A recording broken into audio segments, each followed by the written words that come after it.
This is The Gala Show. I'm your reporter on the beat, Gala Avery. On this episode, you may know my guest as the Academy Award nominated writer of the, and I quote, last movie on VHS, A History of Violence, one of the hosts of the Movies That Made Me podcast, or as the writer of Bronzeville. But here on The Gala Show, I simply know him as that guy who knows all of the same South Bay dudes that I do and cut together that compilation of Airport, Josh Olson. Hi, Josh. Hi, Gala. We are here on the patio overlooking gorgeous Los Angeles, by the way. I get the beauty seat. I get to see LA. All the guests get the good view. All the guests get the good view. So Even though you're the host. Even though I am the host, I'm the guest of this house.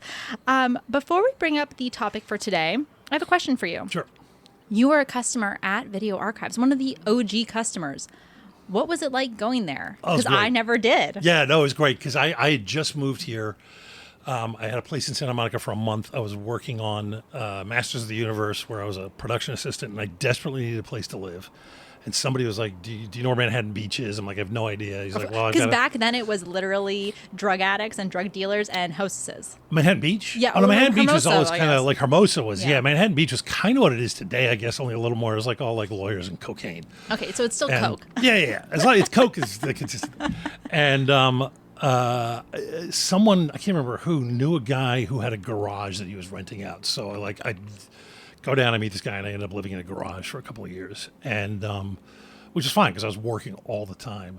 And I remember this dude sort of immediately figured out, my landlord was like, oh, you're a movie guy. There's this video store up the street. You should go check them out. You'd love it. And I did. I mean, I just went in and it was like, this is great. This is like, it was the people who worked there, Quentin, Jerry, Julie, Laura, all those folks. Your dad, who weirdly enough I rarely encountered somehow. I've had more conversations, way more conversations with your dad since then. Yeah, I know, since then, since that day. Yeah, but it was a place you could go. It wasn't like, sometimes you'd run in and go, I need a movie, I got to run in. But it was like, oh, you know what I need? I need about 45 minutes of like talking movie with like some fellow movie freaks and to go home with like a couple of videos.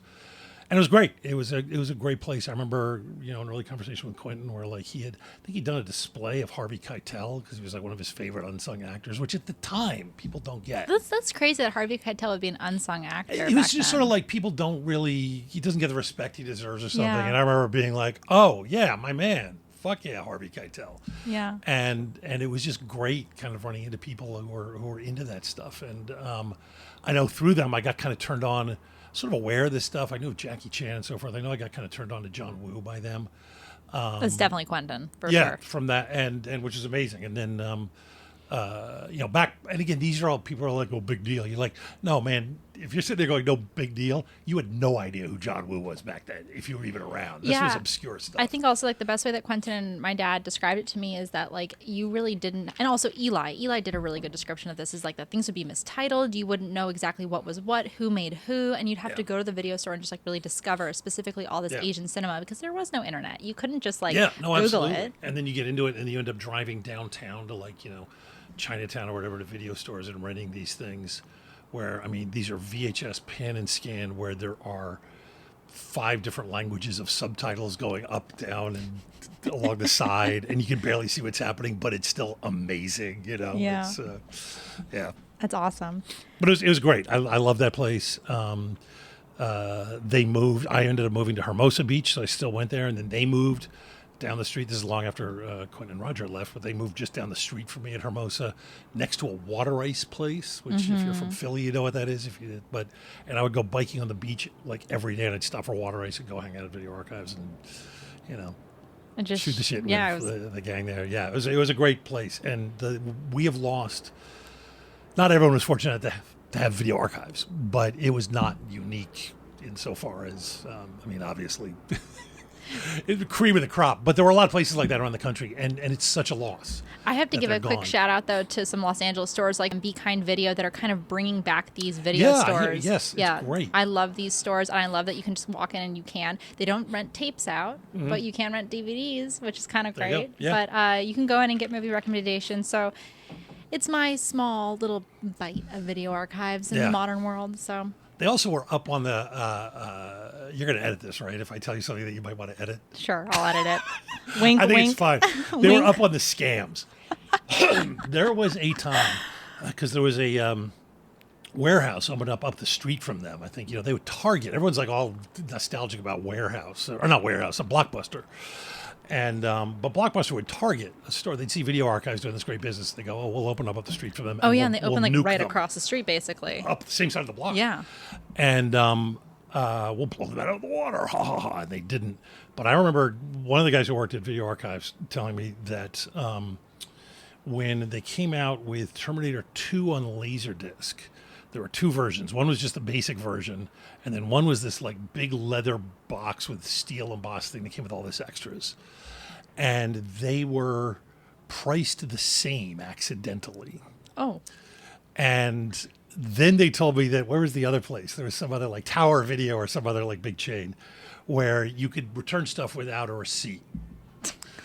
And I remember getting the big expensive Terminator 2 box at Blockbuster for like $180 or whatever, taking it to Tower, getting $180 in credit for it, getting a whole bunch of Laserdiscs, including the cheap version of Terminator 2, and then taking the cheap version of Terminator 2 back to Blockbuster with my receipt and getting a refund. Oh my God, So you I got it basically all give a for big free. F you to Blockbuster. Basically. It's funny, I always tell people like my one Blockbuster memory Yeah. is video games. I used to rent video games, like GameCube games. I rented The Sims Herbs from Blockbuster. That's like my one big memory, but it would have been great to have Video Archives. Terrible place. I refuse to romanticize them. Glad they're dead. Now, as always, my guest gets to bring their topic to the mic. Josh, what is the topic that we're going to talk about today, and why did you decide to choose it? I'm not even 100% certain. I'm sort of working on this kind of theory. I'm first of all, disclaimer, I'm going to be talking about a lot of films in a way that makes it sound like I'm making absolute, objective statements about them. And probably one or two cases I am.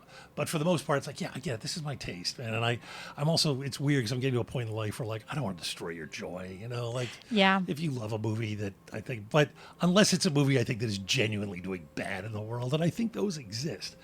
But, this is mostly my taste. It's good taste, I like to think. It's informed taste. I'm very political. I grew up in kind of leftist movement politics. I tend to be kind of like labor and economic based kind of view of things. I'm very suspicious of kind of contemporary, like democratic identity politics. Just really concern me a lot because I wish this was, they seem to be more invested in kind of symbolic representation instead of actual representation. So that like, I wish this was my line. It was a person I know said, I'm way less interested in the first black woman president than I am in the last black woman to die in poverty. And we tend to spend all our time focusing on the like, the highs and lows of celebrities. This as though it matters if this one powerful person gets even more power. It's like, how does it affect actual constituents? How does it affect actual people? And there's a lot of like weird, I'm also like, I like movies that are political. I like stuff, but they have to work. And I'm sort of like trying to develop a kind of working theory about what a good political film is and a bad one. Because to me, it's not about a movie having to align with my politics. I don't base my sense of virtue on the stuff I like. I like what I like. There's plenty of movies with like outrageously awful politics that I love, and ones with like great ones that I can't stand. And then there's stuff, and I want to sort of focus primarily on kind of like mainstream Hollywood. And this is going to be kind of maybe muddy. I don't know. I'm really trying to like think this stuff out and trying to just like exploit you coming to my house to like do that. We're going to debate it. We're going to have a chit chat about it. Exactly. Okay. Well, and the thing is, so I want to stick to mostly like mainstream kind of Hollywood stuff. Because when I think about like, because I was sort of putting together this kind of list of movies and thinking about them. And then I'm thinking, who makes really, really great political movies that don't fall into any of the categories I'm talking. It's like John Sayles. Like Mate One is just like one of the greatest movies ever made, but it's an independent film. No studio would have made Mate One, and now it's easily the best movie ever made about unions. So I'm trying to I've been breaking movies down into kind of these categories of like political films that work and don't. And first, I'm going to start at the top by just excising something. It's like people always go to this movie we timing? No, I'm gonna start it. Oh my God! I know. Okay. No, you got so into it. We're gonna talk about this political fervor, and we're gonna talk about movies, and we're gonna basically, I think we're gonna develop your theory on like what political cinema is, sure, and what makes a good political what works, yes. what makes a good and a bad political movie. And just to preface this, Josh did provide me with a list of movies. I watched about 5 of them, so hopefully I will jump into the conversation with the knowledge that I bring as my young person of. Yeah. I don't know, my and opinions. To be fair, I just threw in a bunch of movies I was thinking about when we were doing this, some of which I love, some of which I think are vile, and I didn't tell her which was which. Exactly. So I have no idea. I'm praying you saw some of the good ones. Well, who knows? Who knows what I saw? I liked some of them, so I don't know what that says about me. Good. But 30 minutes on the clock, and our time starts now. But first, time for a commercial break.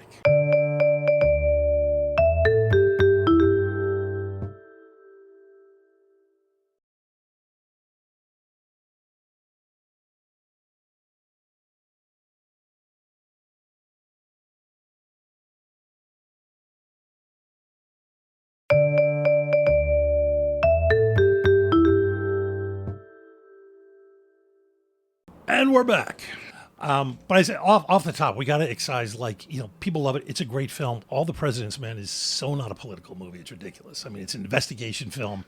It's in the world of politics. How would you describe a political film? Like, how would you define that? I think a movie that has a political ideology or an idea that it's trying to get across, or that is expressing an opinion or a view about a kind of, a politics or a political situation, or from a political perspective. Whether or not it's intentional or not. There's an awful lot of political films made by people who don't realize they're being political. Well, yeah, because Hollywood is the propaganda unit of the United States of America. I mean, we are what pushes forth ideology and ideas. I mean, specifically now it's reality TV, personally, right. Or Instagram that pushes this ideology forward. But cinema, back in the Hollywood days of yonder, and it's interesting too, because you go back in time and. There seemed to be less, like now everything is sort of locked down and corporate, and people are all sort of trying to stay within the lines of like not rocking the boat too much. So it's hard to get a lot of really overtly political stuff out of that system today. But anyway, I just want to take all the President's Men off the table. It's a great film, but it's not. Okay, we're not talking about that today. Not a political bone in its body. But I have this sort of theory that there are movies that are. Some of the great political movies, one of the things that makes them great is they're fucking insane. Yeah, for sure. And I mean, the king of that. And I'm not using the term in a clinical sense. I have no idea. But the king of like the insane political movie, I think, is Oliver Stone. Because I look at like JFK, which is the theory he puts forth about who killed JFK is so fucking bonkers, is so utterly based in lunacy. There's no, there's so much wrong with it. And who cares? I mean, it's an amazing film. It is an amazing experience. And the thing I love about it is, regardless of the fact that, I don't know if he genuinely believes it or not. He claims to, so more power to him. But the impact that film had on people was, it kicked off a process that led to a ton of the files being released a lot earlier so we can get our hands on them. I mean, I would argue that's actually a good thing in the world. I think it's a good thing. I think transparency tends to be a good thing, unless it's a person's privacy. Yeah. And I do believe that movies have an impact, and you have to at least acknowledge some kind of responsibility, even if you want to go, fuck it, I don't care. Like, you're making movies that have... It's always like this. It's like Steven Spielberg will go out in the world and make Schindler's List. He'll point to all the good things that movie did. And, and it's like, you're like, yeah, it absolutely did. If we're going to acknowledge that that can happen, we also have to acknowledge that movies can then do harm. Oh, movies can definitely do harm. And I mean, I'll just cite, I always cite this one, Neon Demon. I don't know if that movie's a good movie or a bad movie. Did me personal harm. I watched it. I cried afterwards. I felt so bad about myself after watching that movie. So I'll say that did personal harm towards me. No clue why. I have no idea why. Oh my God. Okay. I know.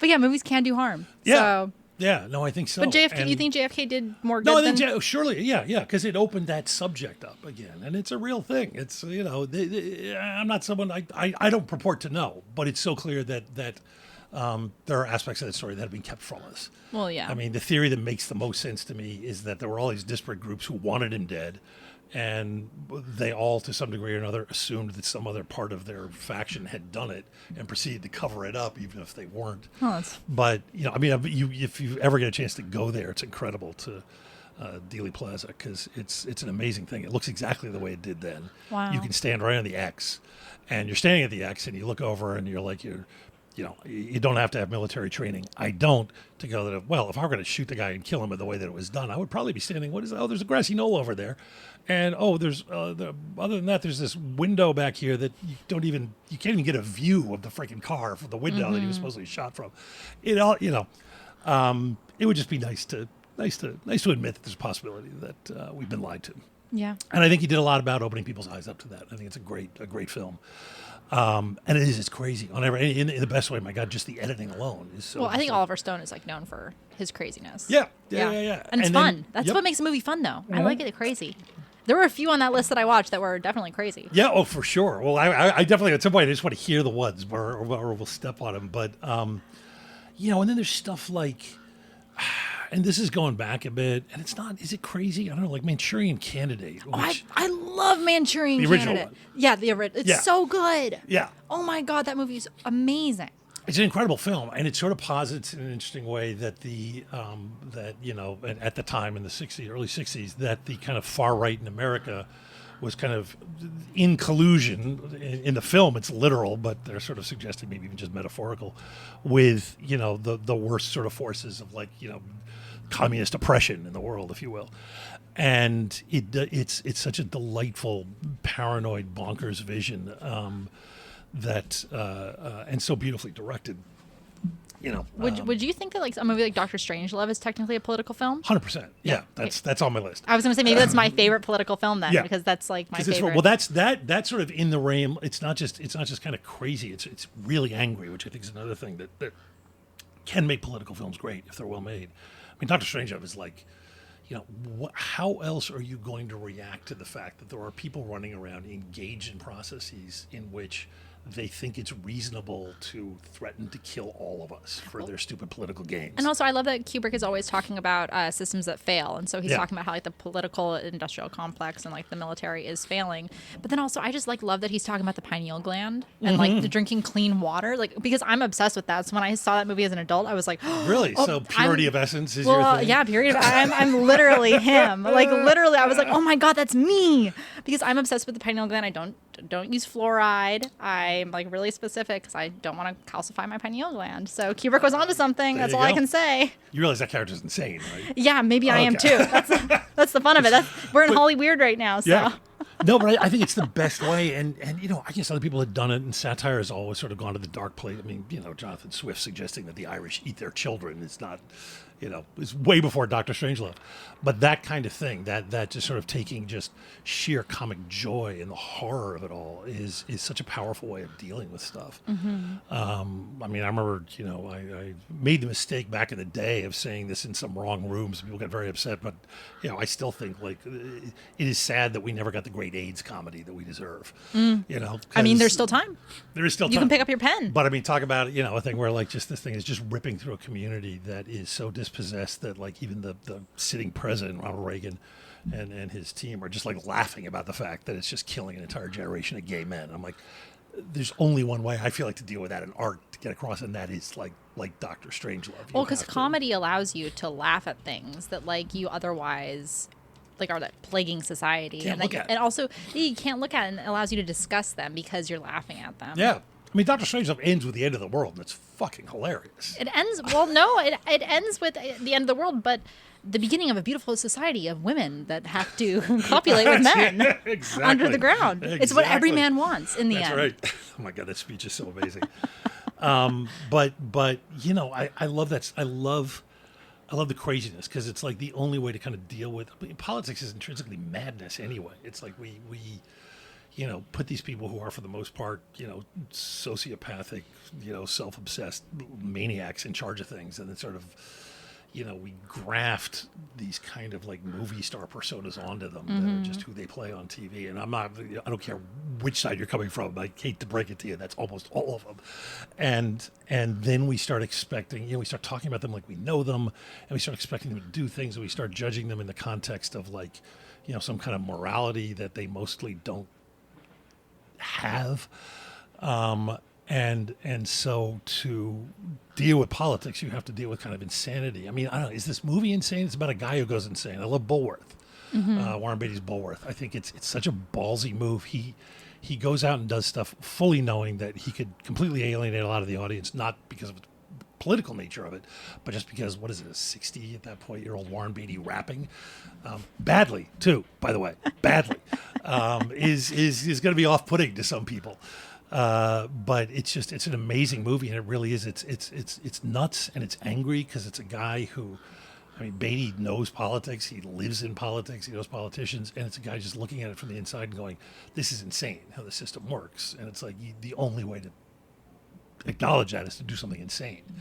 Do you know the film? Or No, I don't. No, he plays a senator. Oh wait, yeah, I do know this. Actually, I do know this film that he plays a senator, and he goes like not undercover, but like he hires someone to kill him. Yeah, and then because he's had this sort of madness, and then realizes he wants to live after he meets Halle Berry and sort of snaps. He starts being like the rapping, because like once he's given up on living, he's sort of like free to do what he pleases. So he goes to all these, like, you know, he goes to some gathering in Beverly Hills, and he's like, you know, people ask me why I come here. I come here because it's where all the rich Jews are. What do you think? You know, they're all like, oh my God. And then of course, you know, now he's got to try to figure out, there's a guy out there trying to kill him who he's hired. And now he has to stop him. And now he's That's a really good, I remember when I read the synopsis for that movie, I was like, this looks really interesting. It's so fun. It's really a cool film. Stuff like Face in the Crowd, which is that also falls into a kind of thing like Network, where you're dealing with people who are angry and seeing the clear future. Well, Network is interesting. So I watched Network for the first time for this conversation. It was because I love Patty Chayefsky, so it's like, of course I have to watch Network. And for me, it falls into this subcategory of movies. I'm developing this genre thanks to you, called executive decisions, because it's about people that are kind of controlled by these big conglomerates. Rollerball falls into that, or Westworld also. Yeah. But I liked Network, and he is angry. But one thing I like about Network is how Patty Chayefsky writes women. She is just as down and dirty as the rest of them, and I love it. Like, he holds no punches whatsoever. And there is a lot of anger in that film, both against the system and sexual anger and like the family, the nuclear family. So, yeah. Yeah, no, it's a great film. And I did a podcast about a year ago. It's called Champagne Sharks. A friend of mine runs it. He does a thing every now and then called White Cannon, where he'll take a movie that is just like revered by white people and just completely unknown by black folks, and I'll have like two white guys, I was one of them, and then two black folks talk about it. Was Network one of them? We did Network, and it was really interesting because one of the guys we talked to was this older black leftist professor who had one of the most brutal and fair critiques of the movie I've ever heard, and B, loves it to death at the same time. I love that you can really pick apart a movie, but you can still love it. Oh, how do you not love Network? But he's like, the thing that no one ever talks about is like Patty Chayefsky, for all is like, you know, he's raging against this, but he's still like, the whole movie is just like him lamenting the loss of a system that was almost as bad as the one it's being replaced by. Well, that's why actually Patty Chayefsky has a very tender aspect to him. Like, Hospital is very tender. He wrote it because his wife was not getting the proper care in the hospital, and so he wrote the scathing review basically of hospitals.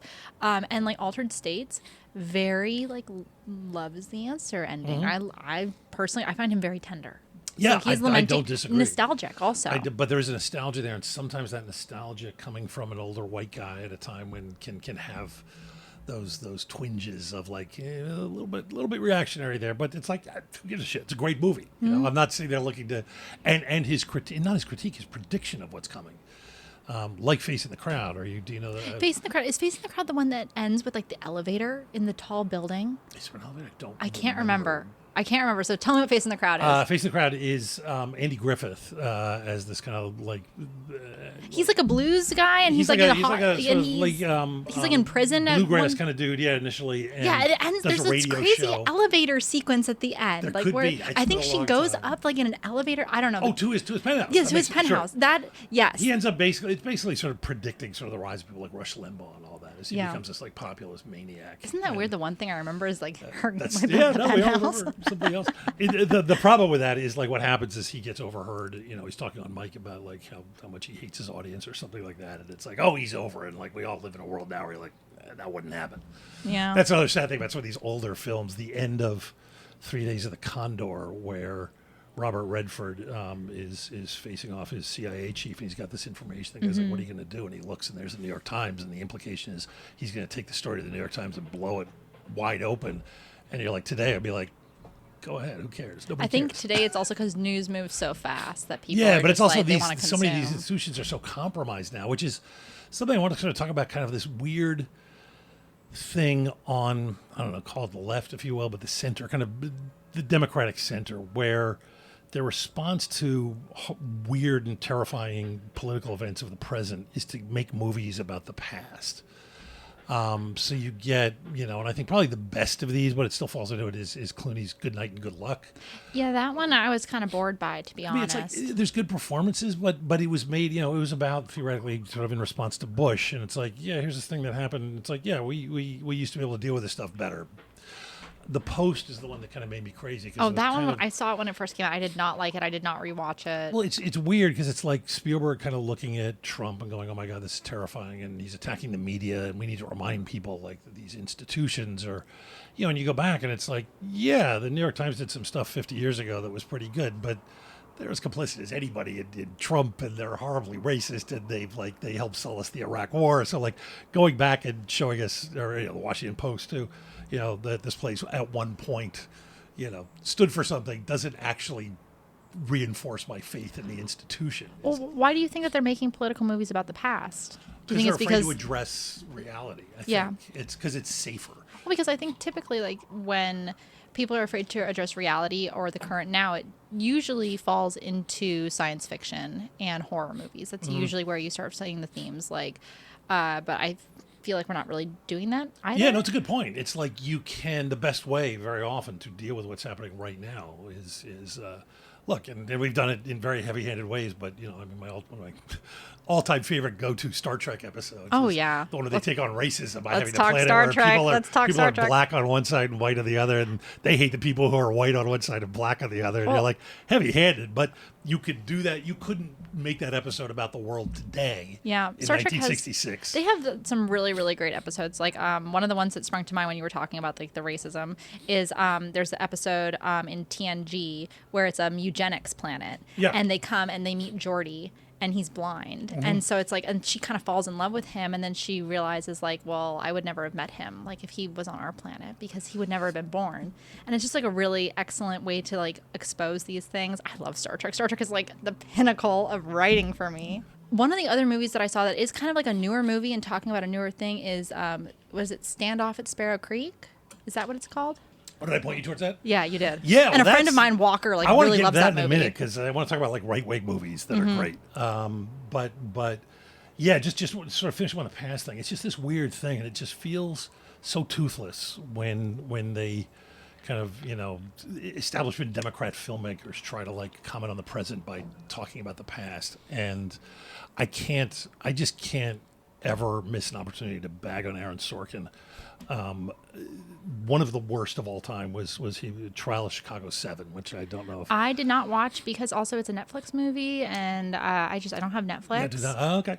And so it's but he like- did this insane thing, and it's so frustrating because this is an incredible moment in American history where these radicals are arrested and tried in this like insane showcase trial in 1968, and it is just from an entertainment perspective. I mean, they would bring in famous rock stars to like sing in court, and it's just it could have been a wildly entertaining movie just sticking to that. But Sorkin, who has clearly no curiosity about the past and was not familiar with this story, which is like one of the great American political stories, goes in and kind of takes everything that's interesting out of it. And then he does this thing which he can't help doing because it seems like all these people yearn for a time that never actually existed. And I think that's why they go back to the past of their minds, where it's like we all could reach across the aisle and be brothers together and work these things out. And he takes the Trial of Chicago 7, in which it was just like, the state trying to crush a bunch of radicals. And he has them all end at the end of the movie kind of, well, the one thing they can agree on is like they end up reading the names of all the American troops who have been killed in Vietnam, and they all stand with their hands on their heart.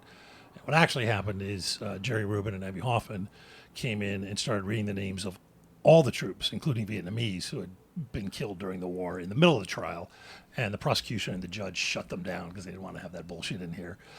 And he does crazy shit like, the key moment in the film for me is Abby Hoffman, who was kind of a hero of mine when I was a kid. Abby Hoffman wrote a book called Fuck the System. It's literally the title of the book. He has Abby Hoffman standing on a stage with his hand on a Bible, and they say, "Do you hate the system?" He goes, "I believe in the system. There's just a few bad people in it." Oh, so it's like completely changing the ideology. And it's essentially, in this weird way, it becomes a sort of right-wing fantasy. Do you know why he made these changes? Yeah, because he's just a hardcore centrist who just wants the world to, to get along. He's more mistrusting of the left than he is of the right. Yeah. It's a very weird, but that whole impulse to kind of go back into the past and try to show how we dealt with things better and we were better, and it's like, we've always been monkeys and we've always been horrible. It's like, that's what we do. But to get to, Sparrow Creek is, and I'm blanking, this is terrible because I brought it up, I can't remember the name of the director, but I wanted to get into like great right-wing movies, because these are movies I do not share anything with politically, but come on. Did you find it right-wing though? Well, yeah, it's about a militia. But just because it's about a militia, though, doesn't necessarily mean it's right wing. Like, kind of when I watch it, I don't find it to be a right wing movie because I don't think it's having the ending message of that film. I don't necessarily think that it's saying that the militia is correct. I think if the militia was shown to be, hey, this is the right thing to do, maybe then it would be considered a right-wing film. I feel more like it's there's no real critique of them beyond they're not handling their shit well. But it seemed to me to be pretty welcoming of them. I know too much. It's it's from this right-wing film company and the filmmakers. Oh, there you go. But again, it's interesting that you walked in cold and didn't get that. The only thing I know about it is my friend Walker really loves this movie and been trying to get me to watch it. And so when I saw it on your list, I was like, okay, it's time for me to watch it. It's a cool film, and then you get stuff, and I think he's involved with the production company. Craig Zoller, I think, was involved with producing that, who did Drive Across Concrete, and but and then you go back to kind of older.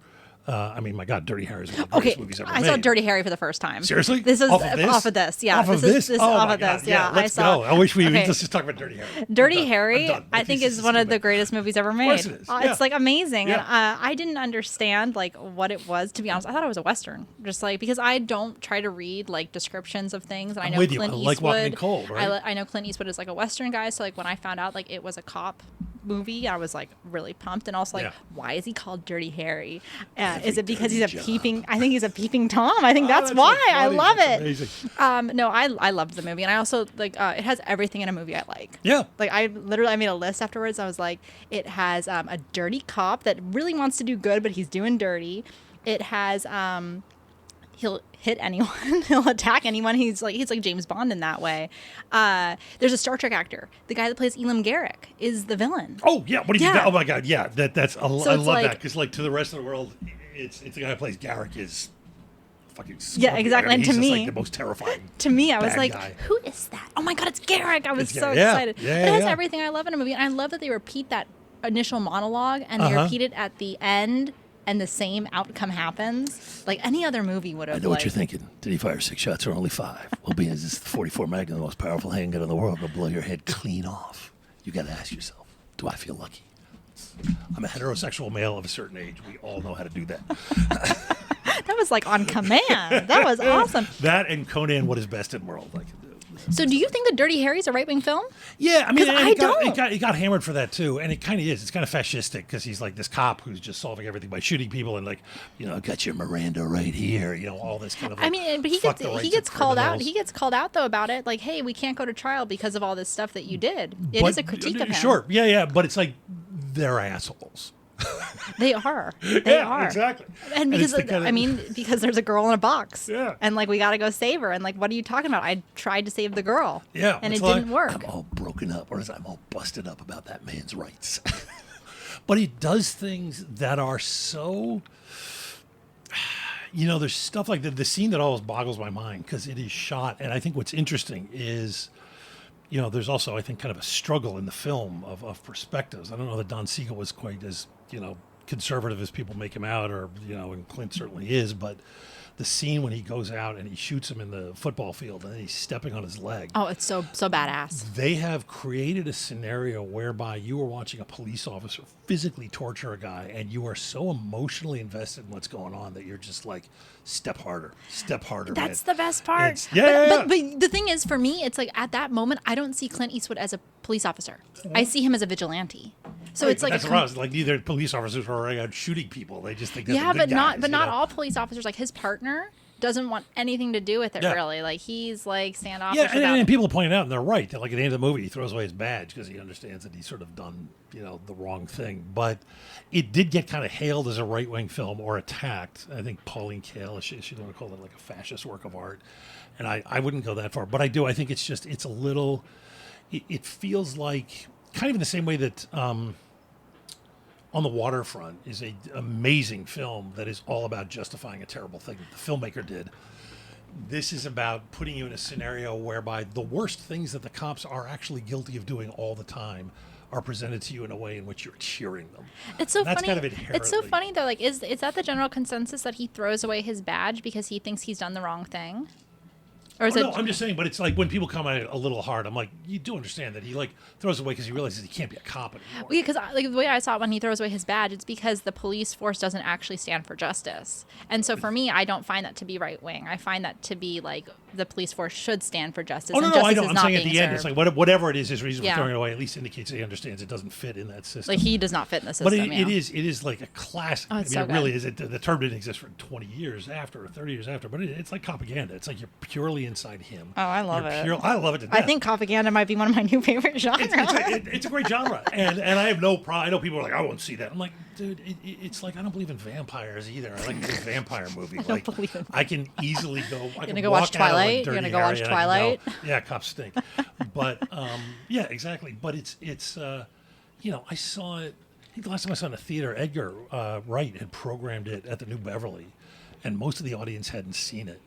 And it's just that scene when the school bus comes around the corner and Harry's standing on the bus, the theater exploded. People were just like jumping up and down, cheering, and like how do you not? I mean, it's akin in the same vein to like Death Wish, where he's not a cop, but he goes on this vigilante justice for like his wife and daughter, and so like you're rooting for him, and so it's almost like, because I've seen Death Wish before, clearly I've seen Dirty Harry, so for me it's like ingrained that like this guy that he's chasing is a racist, sexist serial killer who is also attacking children. Like, this guy needs to be like, get back. Yeah, he's got it coming. He's got it coming. Just for desserts. Sure. Like, there is someone out there that will. It's the same thing with superheroes, though. Yep.